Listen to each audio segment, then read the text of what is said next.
Hello বন্ধুরা, আপনার এই ছোট্ট গাছে এতগুলো পেয়ারা এবং এত বড় বড় পেয়ারা দেখে কি অবাক হচ্ছেন? আসলে এটা বাস্তব। এটা করতে হলে আপনাকে যা করতে হবে, একটা বড় পেয়ারার গাছকে এভাবে ছাল ছিঁড়িয়ে মাপ মতো ছাল সরিয়ে নিতে হবে এবং ভালোভাবে পরিষ্কার করে নিতে হবে।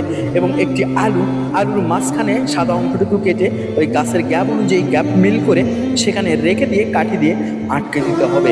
আটকে দেওয়ার পরে যে কোনো একটা প্লাস্টিকের মগ বা প্লাস্টিকের পাতলা একটি গ্লাস দিয়ে আপনাকে এটি কভার করতে হবে এবং এর মাঝে আপনাকে কিছু মাটি বা কিছু বালি দিয়ে ভরাট করে দিতে হবে।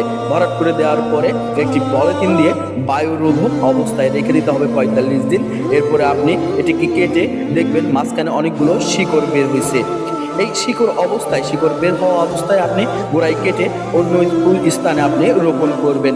রোপণ করার কিছুদিন পরেই আপনি চমকে যাবেন, দেখতে পাবেন বিশাল বড় বড় এই ছোট্ট গাছে পেয়ারা ধরেছে, এক হাত গাছ।